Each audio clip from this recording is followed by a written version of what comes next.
본 방송에서 제공하는 투자 정보는 투자 판단에 대한 조언입니다. 방송에서 제공하는 주식의 가치, 가격 상승 및 하락에 대해서는 방송사에서 보장하지 않습니다.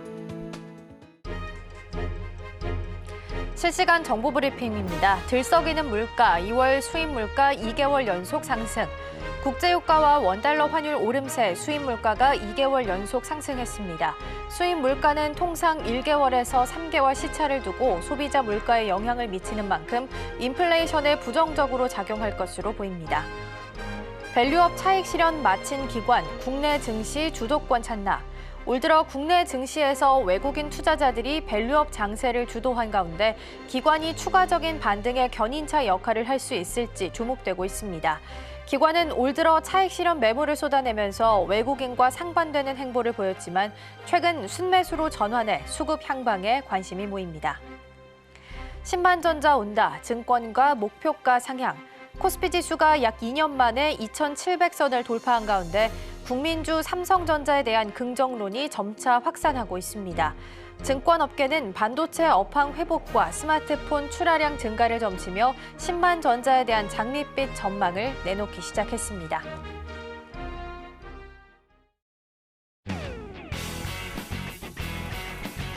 시청자 여러분 안녕하십니까. 깊이 있는 인사이트로 여러분들의 투자를 잘 이끌겠습니다. 저는 강관우입니다. 계속해서 개장 분위기 살펴보겠습니다. 네, 이어서 예상 체결 지수 함께 살펴보도록 하겠습니다. 코스피와 코스닥 지수 먼저 확인해 보도록 하겠습니다.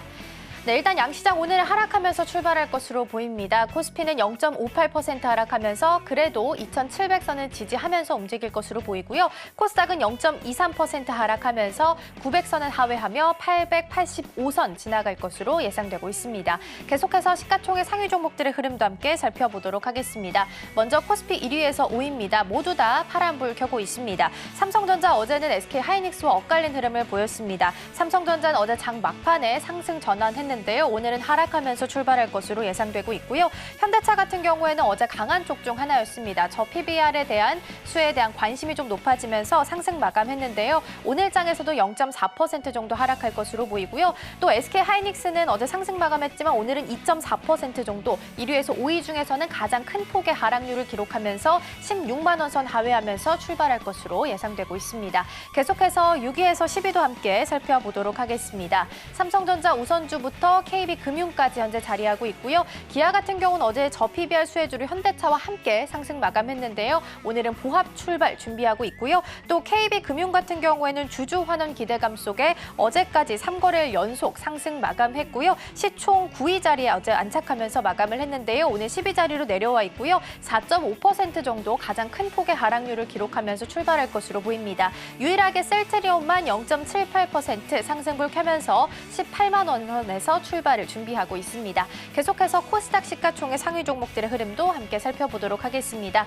에코프로 BM부터 셀트리온 제약까지 자리하고 있습니다. 전날 테슬라가 테슬라가 하락했기 때문에 2차 전지 관련주들 전부 다 좀 약세를 보이는 모습이었고요. 에코프로 그룹주도 이에 영향을 받았습니다. 에코프로 BM은 어제 장 막판에 좀 힘을 받아가면서 강보합 마감했는데요. 오늘은 그룹주 모두 다 하락하면서 출발할 것으로 예상되고 있습니다. HLB는 어제 또 루머로 고난을 겪는 모습이었는데요. HLB 같은 경우에는 어제 5% 넘는 강세를 기록하면서 또다시 10만 원 선을 넘겼습니다. 오늘 장에서는 10만 5천 원 선에서 출발할 것으로 보이고요. 2.4% 정도의 상승률로 출발 준비하고 있습니다. 알테오젠도 어제 HLB가 좀 강세를 함께 보이게 되면서 수혜를 받아갔습니다. 빨간불 켰고요. 20만 원 선을 넘기면서 52주 신고가를 기록을 했습니다. 오늘 장에서는 0.24% 정도 하락을 하면서 20만 6천 원 선에서 출발을 준비하고 있습니다. 계속해서 6위에서 10위도 함께 살펴보도록 하겠습니다. 엔캠 같은 경우에는 어제 2차 전지 관련주로서 잠시 쉬어가는 모습이었는데요. 오늘 장에서는 2.15% 정도 상승불 켜면서 움직일 것으로 보입니다. 레인보우 로보틱스도 살펴보겠습니다. 어제 장에서 로봇이 다시 기지개를 켜는 모습이었습니다. 삼성전자의 기획팀 부사장이 레인보우 로보틱스 이사로 선임됐다라는 소식도 전해졌는데요. 오늘 장에서는 0.51% 상승하면서 17만 7,900원 선에서 출발을 준비하고 있습니다. 지금까지 예상 체결 지수 함께 살펴봤습니다.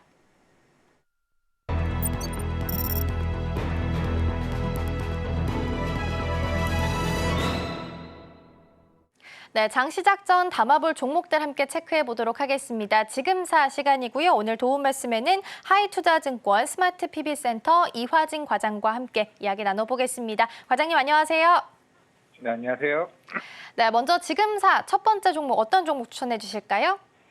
네, 오늘 다 바이오 종목인데요. 첫 번째 종목은 이제 ABL 바이오입니다.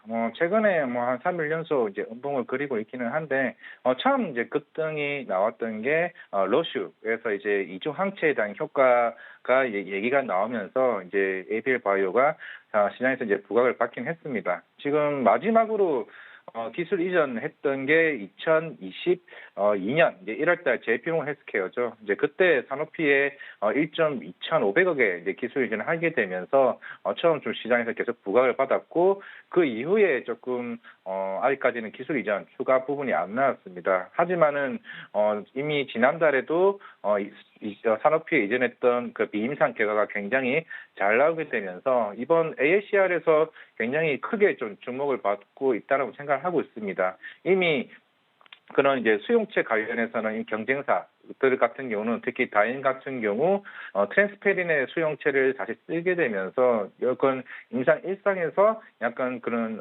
부작용에 대한 이슈가 나왔습니다. 하지만은 이런 IGF-1R 수용체를 쓰고 있는 ABL 바이오 같은 경우는 이게 특허가 좀 보장이 되어 있기 때문에 그런 측면에서 아직 부작용도 없고 사실 이런 이중항체 관련해서는 안전성이 굉장히 중요한데 이런 안전성 테스트에서 아직까지는 굉장히 앞서 있는 측면이 있기 때문에 그만큼 오랜 시간이 지나왔고 이번 AACR 같은 경우 좀 신규 이중 항체에 대한 이제 프로젝트 2개 정도의 파이프라인을 좀 공개할 것으로 보이고 있습니다. 그렇다는 것은 이게 알테오젠 그리고 유황양에 이어서 어떻게 보면은 빅파마들의 관심이 커질 수 있다는 측면에서 지금 ABL 바이오는 지금 최근에 주가가 조금은 이제 조정을 받았는데 이때가 좀 기회다 말씀을 드리겠습니다. 주가 조정을 기회로 좀 보자. ABL 바이오 들어봤고요. 그다음 주식 뭐가 있을까요? 네, 휴젤입니다. 최근에 2월 29일쯤에 이제 그 레티보 관련해서 미국의 FDA 승인을 받았고요. 지금 중국과 유럽과 이제 북미 쪽에 이 승인을 다 받은 회사는 국내에서는 휴젤이 이제 유일한 회사입니다. 물론 사실 이쪽 톡신 제품 쪽에는 이제 에브비의 이제 보톡스가 거의 80%, 90% 이상 점유율을 굉장히 차지하고 있고, 물론 이게 에브루자가 3년 전에 이제 처음 들어오게 되면서 점유율이 조금씩 이제 높여가고 있는 측면이 있습니다. 물론 이제 휴젤도 올해 FDA 승인이 났고 향후에 품목화가 떨어지게 되면 올해 하반기 때부터 결국 매출이 좀 나올 것으로 보이고 있는데. 이게 그 전까지는 이미 필러나 토신 제품 같은 경우는 이제 국내 쪽에 대한 비중이 이제 높긴 했는데 이제는 본격적으로 해외 쪽의 매출이 이제 점차적으로 올라가는 이제 추세에 있기 때문에 어떻게 보면 올해는 해외 수출의 가장 큰 원년이 좀 되지 않을까라고 저는 생각을 하고 있습니다. 워낙 이제 중국 쪽은 충분히 잘 되고 있고 특히 이번 모멘텀은 이제 최근에 주가가 좀 많이 올라왔었기 때문에 만약에 휴젤에 지금 보유하고 계시는 분들은 최근에 이게 북미 쪽에 들어간다. 이게 직판이냐 아니면은 결국에 한국의 파트너십과 같이 가냐 이제 중요할 것으로 보이고 있습니다. 결국에는 지금 에버비나 이제 에브루자가 워낙 이제 북미 쪽의 시장을 좀 점유를 하고 있기 때문에 직판보다는 파트너십을 통해서 같이 갈 가능성이 굉장히 좀 높다라고 보고 있기 때문에 어떤 회사와 파트너십을 맺느냐 제가 볼 때 이게 시장에서 굉장히 좀 중요할 것으로 보이고 있습니다. 거기에 따라서 한번 추가적인 모멘텀이 좀 나오지 않을까라고 생각하고 있기 때문에 그만 어느 정도 확정이 된다라고 하게 되면 휴재는 다른 톡신 회사와 조금 비교되는 조금 상승 흐름을 보일 수 있지 않을까라고 생각을 하고 있습니다. 네, 두 가지 종목 함께 살펴봤습니다. 첫 번째 ABL 바이오였습니다. 암학회 기대감을 지금 가지고 있는 상황이고요. 이중항체 프로젝트 관련해서 2건을 공개할 예정입니다. 두 번째 종목으로 휴재 살펴봤습니다. 2월 말에 국내 최초로 미국 FDA 승인이 됐다라는 부분이 있고요. 하반기부터 본격적으로 실적이 좀 찍힐 수 있다라는 부분 함께 좀 언급을 해주셨습니다.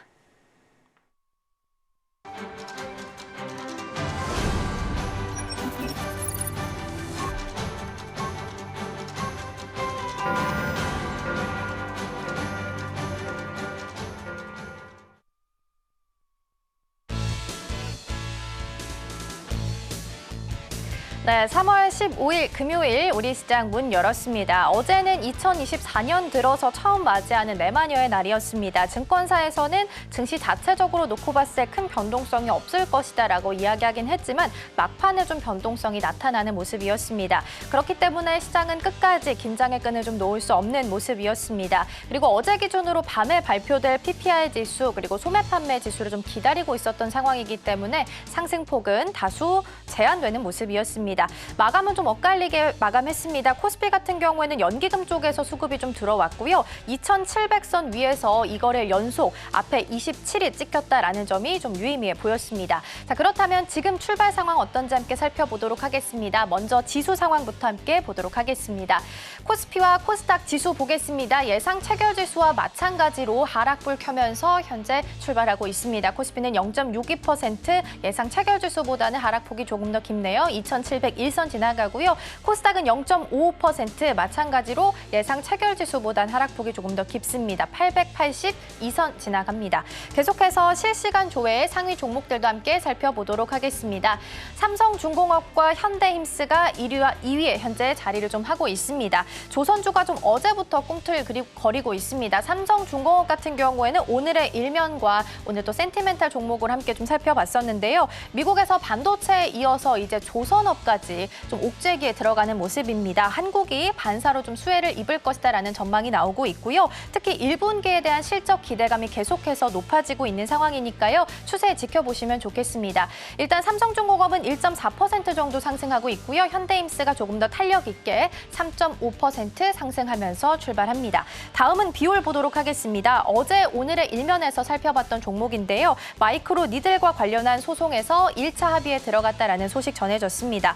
마이크로 니들에 대한 시장 우위를 좀 점하게 되면서 주목받고 있고요. 비율은 출발은 보합 수준에서 출발하고 있습니다. 다음은 선익시스템 보도록 하겠습니다. 어제 중국의 BOE가 증착기 공급을 놓고서 선익시스템을 콕 집어서 언급을 좀 했습니다. 그러다 보니까 주목을 좀 받았는데요. 하지만 앞서서 시간 외 시간에서도 짚어봤듯이 어제 단기 과열 악재로 시간 외에서 급락을 했습니다. 오늘 투자 주의 종목으로도 지정되니까요. 이 점도 함께 유의하시고요. 오늘 장에서 장 출발도 3.1% 정도 밀리면서 출발하고 있습니다. 다음은 KNRM 시스템 보도록 하겠습니다. 최근 상장한 로봇주인데요. 어제 로봇주가 또 살짝 시세를 보이면서 함께 주목을 받았습니다. 엔젤 로보틱스가 오늘까지 일반 청약을 진행을 합니다. 지난번에 두산 로보틱스가 IPO를 했을 때 로봇주가 한꺼번에 시세를 좀 낸 바가 있었죠. 오늘 같은 흐름을 좀 이어가게 될 수 있을지 함께 보시면 좋겠고요. KNR 시스템 같은 경우에도 2.7% 정도 상승하면서 28,200원 선에서 오늘 장 출발하고 있습니다. 실시간 조회 상위 종목까지 함께 살펴봤고요. 개장 분위기 강건 앵커와 좀 더 자세하게 짚어보시죠. 네, 장 시작하고 3분 정도 지나고 있으나 오늘 전기전자 쪽이 많이 밀리네요. 대형주도 많이 밀리고 있죠. 운수장비는 반대로 좀 많이 올라가고 있다. 어제 아무래도 이제 선물옵션 만기하면서 장 막판에 올라간 그거를 좀 토해내고 있는 코스피인데 코스닥은 그거에 상관없이 어제도 밀렸습니다만 오늘 추가로 더 0.6% 이렇게 밀려 내려가고 있습니다. 자, 투자 주체별로 봤을 때 외국인들이 양시장, 그러니까 선물도 팔고 현물도 다 팔고 있습니다. 코스피에서 747억 팔고 있고 코스닥에서 229억 팔고 선물도 1261개 이렇게 팔면서 지수를 지금 밀고 내려가고 있습니다. 어쨌든 오랜만에 2700선 위로 올라왔던 코스피인데 일단은 2700 위에서 유지는 되고 있고 코스닥 상대적으로 상당히 버티면서 강했었는데 미국에서 PPI가 좀 생각보다 높게 나왔잖아요. 전월 대비 0.6% 나오면서 시장 평균보다 조금 많이 나왔습니다. 그러니까 이게 시장 기대 인하, 금리 인하, 이 기대감이 조금 낮아지는 거 아니냐 이렇게 생각을 하면서 오늘 좀 더 빠지는 이런 느낌이고 미국에서 나스닥이 좀 밀렸죠. 자, 삼성전자, 하이닉스 오늘 그 프로그램 순 매도가 많이 나오고 있습니다. 삼성전자 494억, SK 하이닉스 111억 이렇게 나오면서 각각 1.34% 정도 각각 내려가고 있고요. LG 에너지 솔루션도 오늘 2.5% 밀려 내려가고 있습니다. 아무래도 테슬라가 최근에 계속 약세권이죠. 톤들이 그 증권사에서 나온 톤들이 많이 바뀌고 있습니다. 이 점 유의하시고요. 반면에 현대차, 기아는 오늘도 0.6%, 0.9% 프로그램 순매수가 15억, 25억 이렇게 각각 들어오고 있습니다. 자, 코스닥으로 가보겠습니다. 코스닥 오늘은 에코프로, 에코프로 전체적으로 프로그램 순매도입니다. 32억, 16억 각각 이렇게 하면서 2.2%, 1.8% 내려가고 있고 HLB 상당히 관심권에 있습니다만은 프로그램은 34억. 오늘 프로그램 순매도 나오면서 1.5% 상승에 그치고 있다. 알테오젠도 약간 나옵니다. 프로그램 매도 5억 정도 나오면서 0.5% 조금 밀리네요. 자, 프로그램 순매수 상위로 가보겠습니다. 셀트리온입니다. 59억 순매수 들어오면서 1.4%. 삼성전기도 제 레이더에 계속 이렇게 걸려 나오는 종목입니다만 오늘 41억 들어오면서 2.7% 반짝 들어봅니다. 아주 주가가 바닥권에 있죠. 신한주저지 장마판에 많이 올라갔습니다. 오늘 조금 밀립니다. 프로그램은 28억 순매수 들어오고 있습니다만 2.7% 내려가고 있고 메리츠 금융지주 최근에 계속 불을 뿜죠. 3% 프로그램 순매수 25억 정도 들어오고 있습니다. 메리츠 금융지주 같은 경우에 제가 지난번에 지나가면서 말씀드렸습니다만 ROE라는 게 최근에 주가가 올라와서 PBR이 다른 금융사보다 상당히 높습니다만은 이 회사 자체의 ROE를 대비해서는 여전히 PBR은 상대적으로 싸다 이렇게 말씀드린 바가 있습니다. 최근에 두산도 말씀드린 바가 있죠. 티센티 펀드콘에서 두산 들어가는 것 주식회사 두산 에너빌리티 계속 말씀드리는데 오늘도 두산 강합니다. 3.5% 프로그램이 20억 정도 지금 들어오고 있습니다. 자, 코스닥 쪽에 시노패스 16억 정도 프로그램 들어오고 있습니다만 3.2% 차익이 좀 나오나요? 레이크 머티리얼 18억 정도 프로그램 순매수 들어오면서 1.9% 상승 이렇게 보이고 있습니다. 자, 순매도 상위로 가보겠습니다. KB금융 오늘부터 좀 매도가 많네요. 92억 정도 나오면서 3% 어제까지 밸류업 관련돼서 저 PBR 아주 불을 뿜었죠. 삼성중공업도 말씀드렸습니다만 프로그램은 순매도입니다. 81억 순매도고 자, 두산 에너빌리티도 플러스로 출발은 했습니다만 프로그램 매도에 마이너스로 반전했습니다. 한화오션, 삼성중공업하고 계속 어제도 주가가 좋았죠. 오늘 프로그램은 경계성으로 52억 정도, 43억 정도 좀 나옵니다만 4.3% 이렇게 내려가고 있습니다. 마지막으로 코스닥입니다.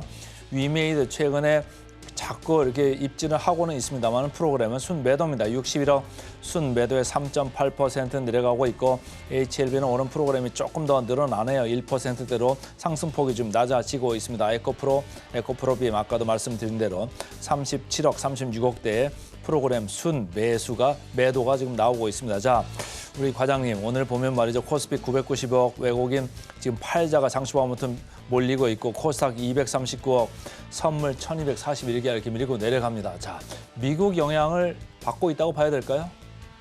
네, 충분히 이제 물론 단순히 어제까지만 해도 6월달 금리 인하에 대한 기대감이 그 60%였는데 이제 오늘 어제 PPI 이제 사실 좀 예상치보다 이제 크게 나오게 되면서 그만큼 이제는 어떻게 보면은 상반기 흐름이 아니라 좀 하반기로 넘어가는 흐름이 아니었나라고 생각을 하고 있습니다.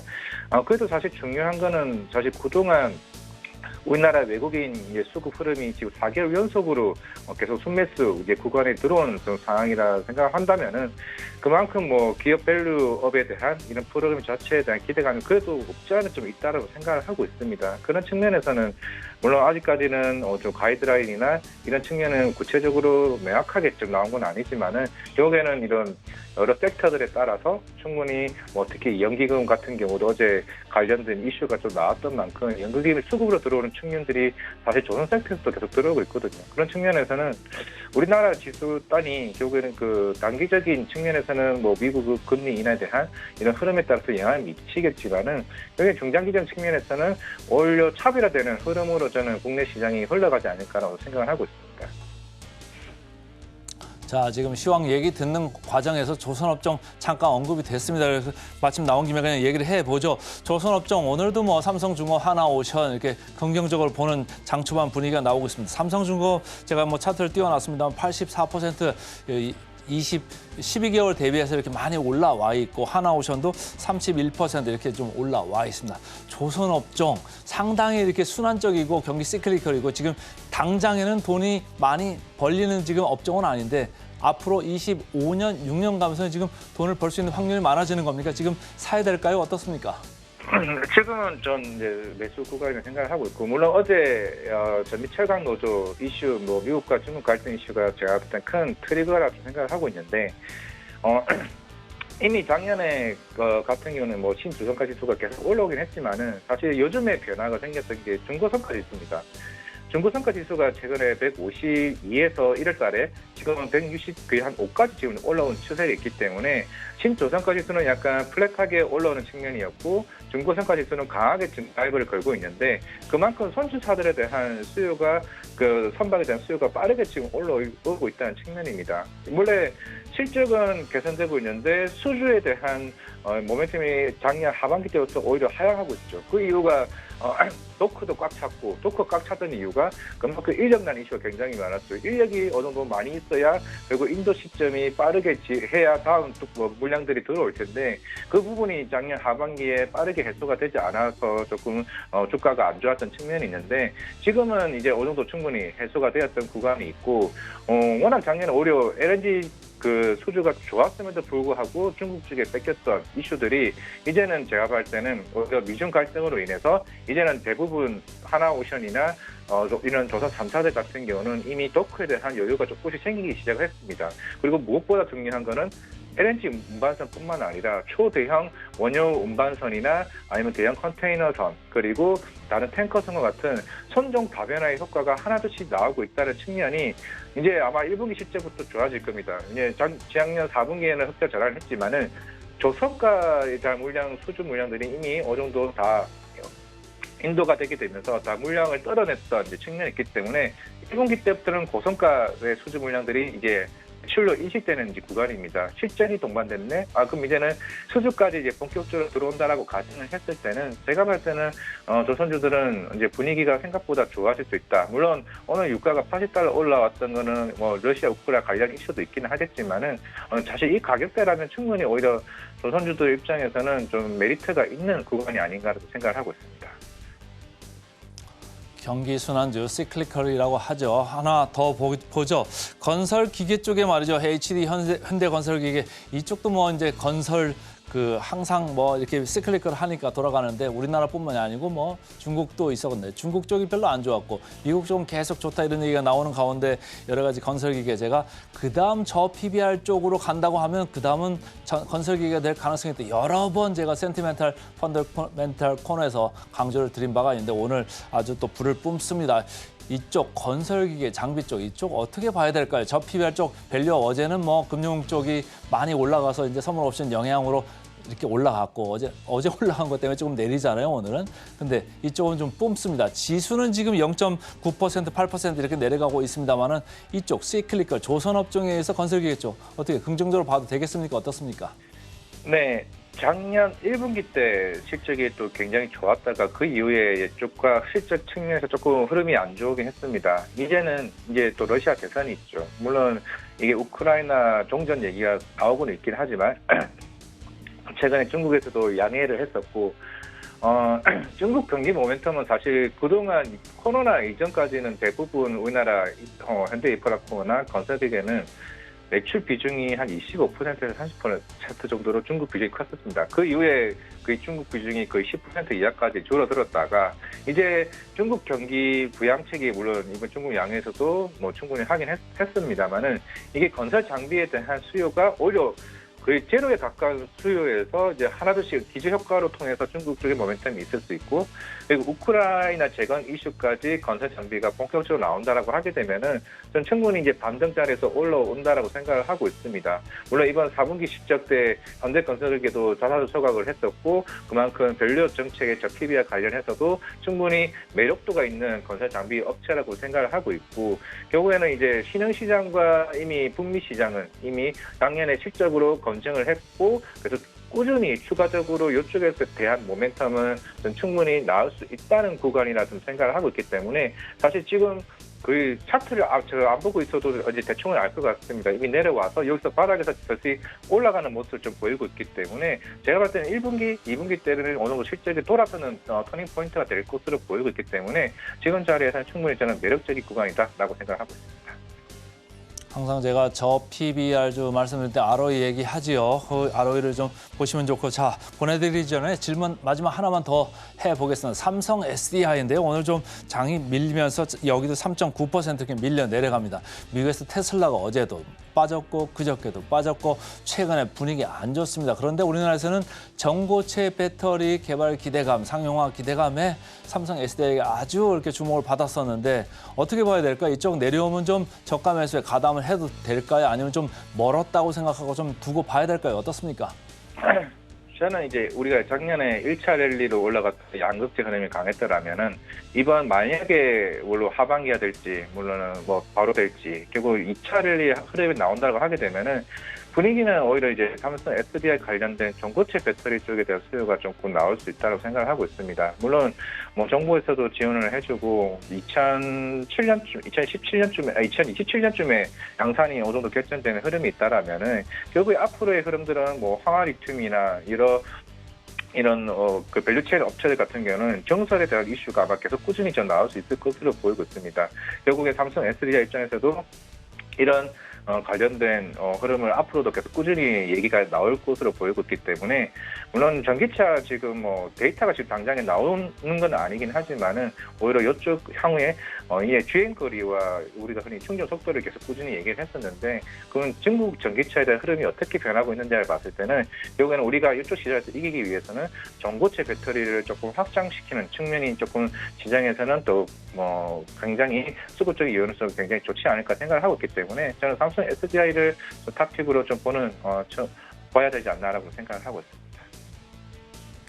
네, 개장 분위기 함께 살펴봤습니다. 오늘 조선업 굉장히 잘 가고 있습니다. 신조선가는 플랫하게 올라오고 있지만 조선 중고선가 지수가 좀 높게 올라오면서 1분기 실적 가능성, 개선할 수 있는 가능성 높아지고 있다는 부분 짚어주셨고요. 오늘 외국인 순매수도 1위 종목으로 현재 삼성중공업 자리하고 있다는 부분까지 함께 짚어보도록 하겠습니다. 오늘 도움 말씀은 여기까지 듣도록 하겠습니다. 과장님 고맙습니다. 네, 감사합니다.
따라가 마라 순서 들어가 보겠습니다. 오늘은 ISS의 김태성 본부장 함께하겠습니다. 안녕하세요.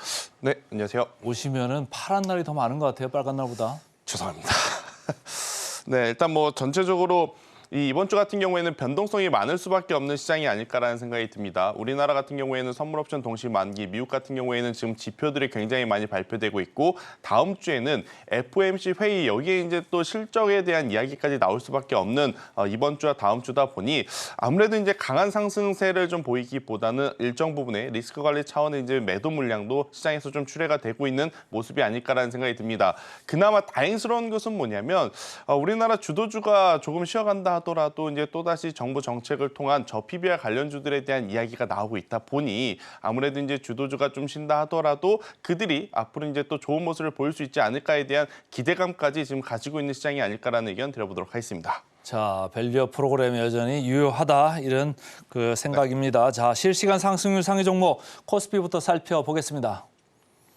개장 특징주 톱5 코스피입니다. HD 한국조선해양 조선주죠. 현대건설기계 일진전기, 현대미포조선 두산 5개인데 어느 걸 좀 얘기할까요? 일단 사실 오늘 여러분들이 가장 관심 있을 쪽은 조선일 것 같긴 한데 제가 조선은 또 다음 종목으로 가져왔기 때문에 이 중에서는 일진전기에 대한 이야기를 좀 해보고 싶어요. 네. 일단 오늘 일진전기가 굉장히 좋은 모습을 좀 보이고 있죠. 하지만 이제 오늘 전에 그러니까 어제 같은 경우에는 대한전선, 대원전선, 가운전선, 뭐 LS 이 전선주들이 AI 시대의 확장성까지 이제 수혜를 받을 수 있다라는 이야기가 나오면서 좋은 모습을 좀 보였습니다. 지금 AI 같은 경우에는 굉장히 많은 전력을 잡아먹는다라는 이야기가 나오고 있고 또 이제 일론 머스크가 또 입을 열다 보니까 아무래도 이제 전력 쇼티지에 대한 어떤 불안감 때문에 변압기 충전기가 먼저 반응을 했고 그 다음에 이제 전선주들이 돌아가면서 지금 시세를 내고 있는데 사실은 일진전기가 가장 이 변동성이 좀 적습니다. 네. 그도 그럴 것이 해외 매출 비중이 앞서 언급드렸던 대한, 가온보다는 조금 적다 보니까 상승률이 조금 작다라고 좀 보실 수는 있을 것 같은데요. 사실 우리나라도 지금 전력 수급에 대한 공급 부족 이야기가 많이 나오고 있습니다. 그러니까 여름철이 되면 계속 이제 이 블랙아웃이 되는 부분들이 많다 보니 그에 따라서 선제적으로 우리나라에서도 인프라 투자를 해야 되지 않느냐라는 이야기들이 좀 많이 나오고 있고 또 우리나라도 AI 센터를 좀 만들어낼 수 있는 기업들 많고 그리고 이제 또 전기차 충전 인프라 관련한 이슈까지 있다 보니까 아무래도 이제 국내 매출 비중이 좀 높은 일진전기도 이제는 후발주자로 조금은 더 좋은 모습을 좀 보이고 있는 상황이 아닐까라는 생각이 드는데요. 그리고 단순히 기대감뿐만 아니라요. 지금 실적이 잘 나오고 있습니다. 그러니까 전선주들 대다수가 작년 한 해 굉장히 좋은 매출을 냈기 때문에 올해 원자재인 구리 가격까지 올라가고 있어서 그에 따른 또 반사 수혜까지도 이어볼 수 있지 않겠는가라는 의견 들어보도록 하겠습니다. 가격 전가도 가능하고 Q도 올라갈 수 있다. 이렇게 보시고 있습니다. 자, 코스피 좀 알아봤고요. 코스닥도 실시간 상승률 상위 종목 체크해 보겠습니다. 개장 특징주 톱5 코스닥입니다. 현대힘스, SD팜, 비올, 동국산업, 카페24. 어느 걸 좀 할까요? 네, 일단 뭐 현대힘스를 한번 좀 보시는 게 좋을 것 같아요. 그러니까 전체적으로 이 현대힘스 같은 경우에는 원전주 같은 경우에는 지금 시장에서 이제 가장 핫한 또 테마 중에 하나가 아니겠습니까? 일단 뭐 원자력에 대한 이야기들이 뭐 계속 나오고 있고 또 이제 원자력 같은 경우에는 뭐 대형 원전보다는 이제 소형 원전에 대한 이야기들이 좀 많이 나오고 있다 보니까 관련해서 이제 현대힘스 또한 오늘도 이제 좋은 모습을 좀 보이고 있다 이렇게 좀 보실 수 있을 것 같은데요. 일단 전력 공급에 대한 이야기가 사실은 이제 AI 시대에 맞물리면서 지금 굉장히 큰 수급과 큰 이슈몰이를 하고 있다라고 좀 보시면 될 것 같습니다. 제가 이제 웬만하면 상장한 지 얼마 안 된 기업을 좀 많이 말씀드리지는 않습니다. 하지만 지금은 상황인 만큼 말씀을 안 드릴 수는 없을 것 같고 어제 이제 이 상장하고 나서 가장 낮은 가격이라고 볼 수 있는 박스의 하단에서 대량 거래량을 터지면서 지금 이제 상승 기조로 변환이 된 상황이기 때문에 만약 오늘 대량 거래량을 동반한 조정이 나오지 않는다라고 하면 현재 구간에서부터 더 높은 이제 상승률을 좀 기대해 볼 수 있는 부분들이 많지 않겠는가라는 의견 들어보도록 하겠습니다. 그렇지만 저는 안 따라가겠습니다. 네. 자, 급등 종목 알아보고 돌아오겠습니다. 네, 손거래일 특징주부터 지금 이 시각 급등주까지 살펴보도록 하겠습니다. 화면을 통해 알아보시죠. 네, 먼저 첫 번째 종목은 바로 툴젠입니다. 제약사 툴젠과 한독, 제넥신이 3상이 차세대 신약 공동 연구 개발에 착수했다고 밝혔는데요. 3사는 이번 협약을 통해서 고형압을 타깃으로 하는 세포치료제를 개발하고 점차 분야를 확장해 나갈 것으로 밝혔습니다.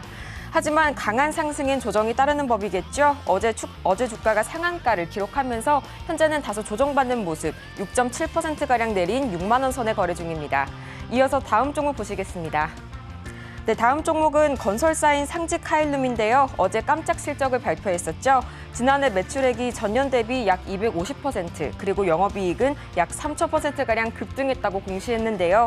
이 소식에 기업은 이번에 호실적의 배경이 도급 공사비의 증액, 그리고 투자부동산의 매각 등이라고 설명했습니다. 이 소식에 현재 주가는 10% 넘게 급등하면서 526원 선에 거래되고 있습니다. 네, 이어서 다음 종목 보시죠. 네, 다음 종목은 솔고바이오입니다. 이 코스닥 상장사 솔고바이오가 운영자금 등 60억 원을 조달하고자 제3자 배정 유상증자를 결정했다고 공시했습니다. 대상자는 주식회사인 MDS 인텔리전스로 주당 500원에 신주 1,200만 주가 발행됩니다. 이 소식에 현재 주가가 11%가량 오르면서 596원 선에 거래 중입니다. 네, 다음 종목 보시겠습니다. 다음 종목은 서린바이오. 이 서린바이오의 프리미엄 공기청정기 에어글이 미국 FDA의 승인을 받았다는 소식이 어제 전해졌는데요. 이 제품은 의료기기 수준의 등급인 이 클래스 2 수준의 높은 등급을 받았다는 점에서 독보적인 차별성을 가지고 있다고 할 수 있습니다. 이 소식에 현재 주가가 거의 15% 가까이 올라가면서 11,000원 선에 거래 중이고요. 이어서 마지막 종목 보시겠습니다. 네, 2년간의 전쟁으로 폐허가 된 우크라이나, 현재 북부의 움직임이 보이면서 관련주들까지 들썩이고 있죠. 이 SG도 그중 하나인데요. 우크라이나 전역의 도로 복구에 우리 기업인 SG가 이 친환경 아스팔트 콘크리트를 전역 공급한다는 소식에 주가가 한껏 끌어올려지고 있습니다. 현재 이를 매출로 환산하면 향후 10년간 약 총 4조 원 규모인데요. 이는 경부고속도로를 7차례에 걸쳐서 포장할 수 있는 대규모의 공사라고 할 수 있습니다. 이 소식에 현재 주가가 상한가를 기록하면서 2,700원 선 기록하고 있습니다. 이렇게 오늘 급등주 살펴봤습니다.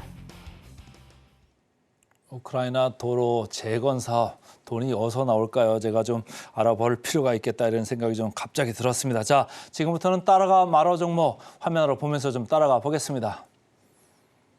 세진중공업 이거 얘기하려고 아까 밑단을 깔으셨구만. 따라갈까요 말까요? 저는 따라가 보셔도 따라가 괜찮지 보자. 않을까라는 생각이 듭니다. 사실 이제 주가가 이제 여기서 더 올라갈 거냐 말 거냐라고 이제 판단을 하는 가장 좋은 기준은 뭐냐면 저는 실적이 아닐까라는 생각이 듭니다. 예. 난 지금 조선주들이 그동안에 이제 굉장히 좋은 실적을 받고 있음에도 불구하고 올라가지 못했던 이유는 명확했죠. 그러니까 조선 빅4 기업들이 이제 중국보다 이제 더 좋은 어떤 수주를 많이 받기 위해서 낮은 가격대로 이 수주를 많이 받았단 말이에요. 그러다 보니 그 가격 전가를 당연히 그 하위 업체 또 하위 업체 하위 업체 이렇게 전가를 하다 보니 그동안에 사실 수주 잔고에 대한 긍정적인 이야기는 많았으나 이런 기자재 기업들의 주가가 많이 좋지 못했었거든요. 네. 근데 이제 이 부분을 좀 바로잡을 수 있는 이슈가 어제 이제 글로벌 증시에서 좀 나왔었죠. 미국이 이제 중국의 조선업까지도 또 이제 견제를 하겠다라는 이야기가 나오다 보니 이렇게 되면 우리나라의 이제 시장 점유율이 조금은 더 정상적으로 올라가지 않겠는가라고 좀 기대감을 갖게 되는 것이고 그러다 보니 조선사들이 올라가면서 이런 기자재들까지 올라가고 있는데 사실 세진중공업은 아시는 분들보다 모르시는 분들이 더 많을 수밖에 저는 없다라는 생각이 듭니다. 왜냐하면 조선기자재 하면 뭐 성광밴드, 태강, 한국카본 이런 기업들이 먼저 좀 거론이 됐었고 세진중공업은 조금은 이제 후발주자로 이제 많이 인식이 됐었는데 그래도 뭐 아주 오래된 기업이잖아요. 그렇죠. 그러니까 최근에 이 수주가 늘어나고 있는 조선 이 배의 종류를 좀 보시면 대형 탱커선이 많이 늘어난다라고 해요. 암모니아 초대형 선박 혹은 LNG 초대형 선박 이런 것들이 이제 많이 늘어나고 있는데 여기에 들어가는 탱커를 만드는 기업이 바로 세진중공업이 가지고 있는 기술이다라고 좀 보시면 될 것 같습니다. 배의 종류에 따라서 이제 그에 맞게 시대에 맞게 올라가는 종목이 있고 올라가지 못하는 종목이 있는데 현재 시대에는 세진중공업의 기술이 가장 부각이 될 수밖에 없다라고 좀 보시면 될 것 같고요. 지금 계속해서 실적에 대한 기대감 여기에 이제 영업이익률까지 확실하게 잡아가고 있고 이제 선박 가운데 이제 들어가는 데크하우스. 뭐 선실이라든지 어떤 뭐 회의룸이라든지 그 선원들이 또 생활할 수 있는 공간을 만드는 사업까지 하고 있는데 이쪽에서도 높은 마진율을 지금 가지고 가고 있다라고 좀 보시면 될 것 같습니다. 그래서 아마 조선업 하면 이미 올라간 종목군들에 대한 부담을 좀 느끼신 분들이 많을 것 같아서 저는 후발주자로 충분히 실적에 대한 기대감 그리고 성장성에 대한 가능성을 가지고 올라갈 수 있는 세진중공업도 현재 구간에서 보시는 게 맞지 않을까라는 의견 한번 들어보도록 하겠습니다. 자, 시장은 1%대 지금 하락을 보이고 있습니다만 전체적으로 조선업에 대한 새로워진 그 주목도 좀 강조해 주셨습니다. 자, 또 다른 종목도 화면으로 보면서 따라가 보겠습니다. BHI 따라갈까요 말까요? 저는 따라가 보시는 게 좋을 것 같습니다. 아, 많이 뛰었는데요. 네, 일단 많이 뛰긴 했는데 오늘 일단 숨고르기를 하고 있는 원전주들 같은 경우에는 저는 조금은 긴 호흡 관점으로 좀 보셔야 되지 않을까 생각이 들어요. 대신에 원전주들 안에서 저는 좀 옥석 가리기가 필요하지 않을까라는 생각이 듭니다. 네. 일단 앞단에서 설계 관련한 기술을 가지고 있는 두산 에너빌리티라든지 우리 기술은 가장 좀 강력하게 우리가 좀 길게 좀 봐야 될 부분이 있다라고 생각이 들고 있고 그 후발주자로 보면 저는 BHI 혹은 우진엔텍처럼 실적이 나오고 있는 원전 기자재 관련 기업들도 충분히 볼 필요는 있지 않겠나라는 생각이 듭니다. 일단 원전주들과 엮이면서 사실은 실적이 안 나온 기업들이 많거든요. 하지만 이제 BHI 같은 경우에는 작년 실적 한 해의 성과를 놓고 보면 굉장히 견고했다라고 좀 보시면 될 것 같고요. 지금 이제 원전 같은 경우에는 중동 쪽에서도 계속 수요가 늘어나고 있고 또 이제 AI 산업에 발 맞춰서 계속해서 커져 나갈 수밖에 없는 상황. 하지만 지금 이 AI 시대에서는 대형 원전을 원하진 않습니다. 다들 이제 소형 원전, 그러니까 SMR을 좀 원하고 있는 상황이기 때문에 그에 맞는 또 기자재를 공급할 수 있는 저는 BHI만큼은 짧게 보시지 마시고 조금은 길게 보시는 게 더 유리하지 않을까라는 의견 한번 드려보도록 하겠습니다. 자, BHI까지 좀 따라가 보자 이렇게 의견을 주셨는데 시간이 조금 남아서 네. 추가적인 질문을 좀 해보겠습니다. 최근에 어제도 보면 말이죠. 밸류어 프로그램 때문에 뭐 저 PBR 좀 많이 올라가는 가운데 금융주 많이 올랐다고 오늘 좀 일단은 좀 토해놓는 네. 이런 분위기가 있습니다만은 저 PBR주 중에서 또 다른 업종도 있잖아요. 뭐 시클리컬 쪽에서 아까 그쵸. 제가 말씀한 건설 기계 쪽도 저 PBR이고 뭐 다른 데 저 PBR 있는데 네. 여전히 유효하다고 보세요? 어떠세요?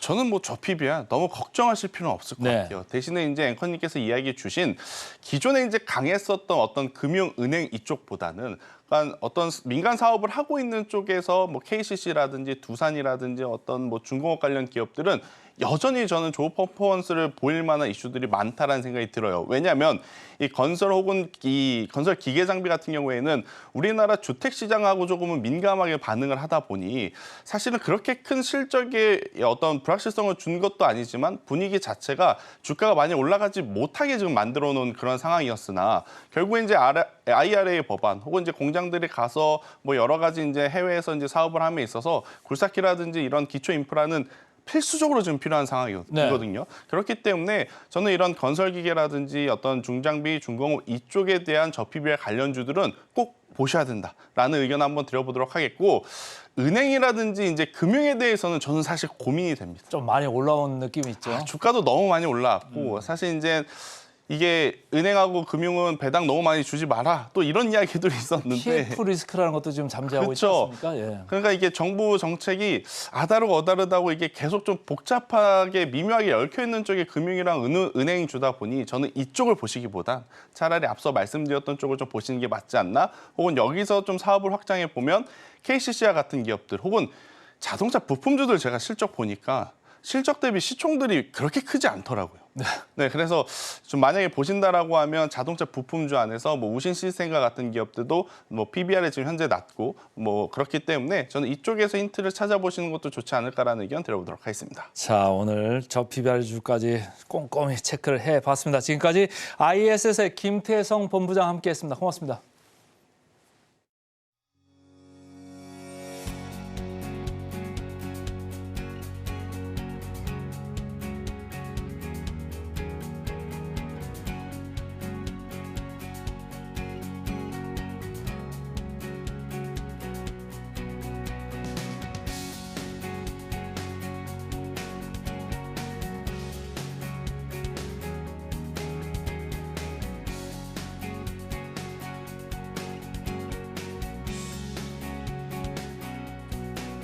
네, 투자하기 전에 살펴보면 좋을 리포트들 보도록 하겠습니다. 첫 번째 종목부터 함께 보시죠.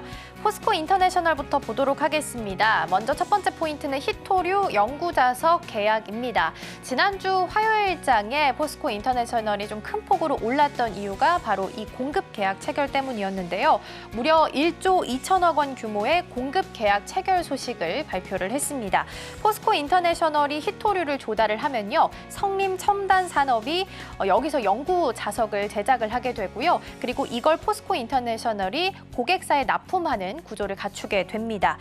영구 자석은 그리고 탈중국 니즈가 있는 품목이다라고 볼 수 있겠는데요. 그렇다면 영구 자석이 왜 중요한지부터 좀 살펴볼 필요가 있겠습니다. 영구 자석 같은 경우에는 전기 모터에 있어서는 필수적인 품목 중에 하나입니다. 그래서 전기차나 풍력 터빈 등 이렇게 친환경 산업에도 반드시 필요한 품목 중에 하나인데요. 그래서 중장기적인 성장으로 봤을 때는 수요도 높아질 수 있다는 부분도 함께 보시면 좋겠습니다. 그런데 현재 히토류 같은 경우에는 중국에서 70% 정도가 생산이 되고 있는 상황이라서요. 히토류 시장 전반적으로 봤을 때는 점유율이 중국이 현재 67%를 차지를 하고 있습니다. 하지만 IRA 법안이 좀 시행이 되게 된다면 탈중국 경향이 좀 높아질 수 있고요. 그렇다면 자연스럽게 탈중국 니즈 품목으로서 영구 자석이 좀 주목받을 수 있다라는 부분입니다. 그리고 포스코 인터내셔널은 관련해서 모범적으로 성장하고 있다라는 평가를 받고 있고요. 그래서 투자 의견은 매수, 목표가는 72,000원을 제시를 했습니다. 두 번째 종목은 필에너지 보도록 하겠습니다. 2020년에 필옵틱스에서 2차 전지 사업 부분을 물적 분할한 기업인데요. 반도체 디스플레이 분야에서 레이저 기술을 좀 기반으로 해서 2차 전지 장비를 지금 현재 제공을 하고 있습니다. 첫 번째 포인트 검증된 레이저 광학 기술인데요. 세 가지 정도 제품이 가장 대표적입니다. 첫 번째로 노칭 장비인데요. 배터리 소재를 정확한 길이로 자르는 장비고요. 두 번째 스태킹 장비는 배터리 소재를 쌓아놓는 공정을 도와주는 장비입니다. 그리고 일체형 장비도 있는데요. 노칭과 스태킹이 함께 합쳐진 일체형 장비 이렇게 세 가지가 가장 주력 제품이다라고 볼 수 있겠습니다. 그리고 공급사에 있어서는 좀 좋은 평가를 받고 있다라는 부분도 챙겨보시면 좋겠고요. 두 번째 포인트는 증설과 신규 장비 효과에 대한 부분입니다. 일단 증설을 보자면 이 공장 증설이 마무리 단계에 들어가게 되면서 추가 생산 캐퍼가 확보가 되고 있는 상황입니다. 그리고 신규 장비를 보자면 원통형 2차 전지 관심이 높아지게 되면서 원통형 와인딩 장비가 좀 새롭게 개발되고 있는 상황이고요. 또 전고체 배터리를 위한 스태킹 장비도 개발 중인 것으로 알려져 있습니다. 그리고 더불어서 정부에서 차세대 배터리 그리고 유망 배터리에 대해서 1,172억 원을 투자하겠다라고 밝혔는데요. 정부 정책 모멘텀까지 함께 받아갈 수 있기 때문에 이 부분 또한 장점으로 볼 수 있겠습니다. 따로 투자 의견과 목표가는 제시하지 않았지만 앞으로의 성장성은 긍정적으로 바라봤다라는 점 함께 챙겨드리면 좋겠습니다. 이어서 코스맥스 함께 보도록 하겠습니다. 이 종목 같은 경우에는 매출 목표 시현 가능이라는 첫 번째 포인트인데요. 올해 1분기에 강한 성장이 일어날 것이다라고 자신을 했습니다. 목표치는 매출이 성장률 전년 동기 대비해서 22% 정도 상승하는 것을 목표로 잡았는데요. 지금 상황상 가능할 것으로 전망이 좀 되고 있습니다. 다만 비경상적 비용이 좀 불확실성이 좀 가지고 있다라는 부분은 단점인데요. 비경상적 그러니까 일정하지 않은 비용의 불확실성이 있다라는 점에는 유의를 하셔야겠습니다. 규모가 크고 또 빈도가 좀 잦은 편이기 때문에 이 불확실성이 높아질 수 있다라는 부분은 좀 약점으로 잡힐 수 있겠습니다. 그래서 투자 의견은 매수고요. 목표가는 14만 원으로 제시를 했습니다. 오늘 세 가지 종목 중에서 조금 더 자세하게 볼 기업은 코스맥스 함께 보도록 하겠습니다. 선케어나 메이크업 제품 그리고 심지어는 바이오 의약품까지 함께 좀 다루고 있는 큰 기업이고요. 함께 좀 보도록 하겠습니다. 화장품, 바이오 의약품, ODM 전문 기업입니다. ODM 전문 기업이라서 OEM과 좀 비교를 해보자라고 한다면 OEM 같은 경우에는 주문자가 모든 과정을 다 챙겨가고요. 마지막에 생산자가 제품 생산만 하는 과정을 의미를 합니다. 반면에 ODM 같은 경우에는 생산자가 모든 과정을 처리를 하고요. 마지막에 주문자가 상표만 부착하는 방식을 의미합니다.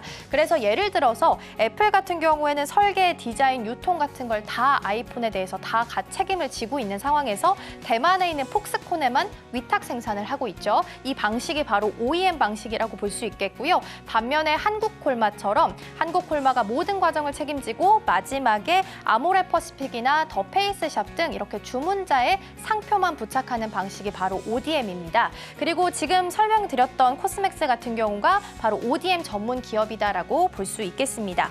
현재 코스맥스는 해외 법인 6곳을 두고 있고요. 생산 라인은 10곳을 두고 있는 상황입니다.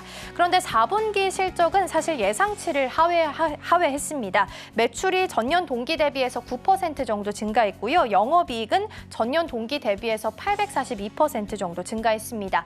다만 예상치는 좀 하회하게 됐습니다. 그래서 일각에서는 기대치가 너무 높았다라는 지적도 나오고 있으니까요. 이 부분도 함께 짚어드리고요. 이어서 다음 장도 보도록 하겠습니다. 다만 좀 장점을 찾아보자면 국내 사업 부분에 있어서는 처음으로 매출 1조 원을 달성했다라는 점입니다.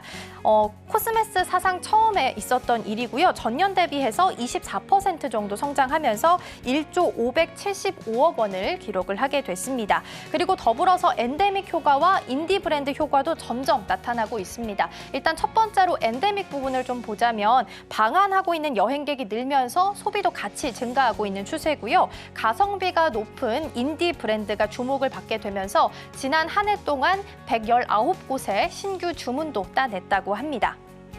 하지만 국내 실적은 사실 좋지 않습니다. 일회성 비용이 좀 큰 규모로 인식이 되고 있고요. 중국과 미국 등 주력 시장도 역성장하고 있습니다. 현재 창업자의 장남이 중국을 그리고 차남이 미국을 현재 담당하고 있는데요. 실적이 좀 역성장을 하고 있다는 부분 보셔야 될 것 같고요. 동남아 부분은 좀 좋습니다. 실적이 좀 껑충 뛰어오른 상황이고요. 더불어서 4월에 최대 명절인 르바란을 좀 앞두고 있는 상황이기 때문에 수주가 좀 늘 수 있다는 기대감도 함께 가지고 있습니다.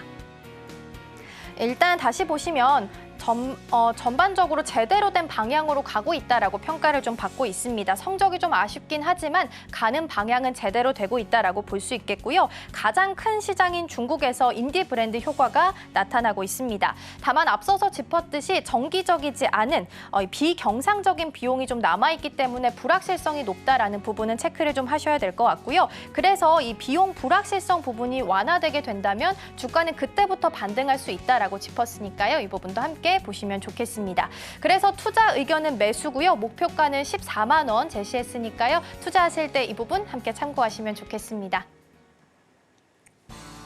오늘의 핵심입니다. 코스피 코스닥 전부 다 1%대 내림세를 보이고 있네요. 개장 전 지금사에서는 ABL바이오, 휴젤 두 종목 언급됐고요. 따라가 말해서는 세진중공업, BHI 두 종목 모두 따라가자 이렇게 의견 개진됐습니다. 네, 저희가 방송 중에 제공해드린 정보는 투자 판단을 위한 조언일 뿐 해당 종목의 가치와 수익률은 보장하지 않습니다. 저희는 내일 더 다양한 소식 준비해서 돌아오도록 하겠습니다. 오늘 하루도 서울경제TV와 함께 하시면서 성공적인 투자 전략 세워가셨으면 좋겠습니다. 시청해주신 여러분 고맙습니다.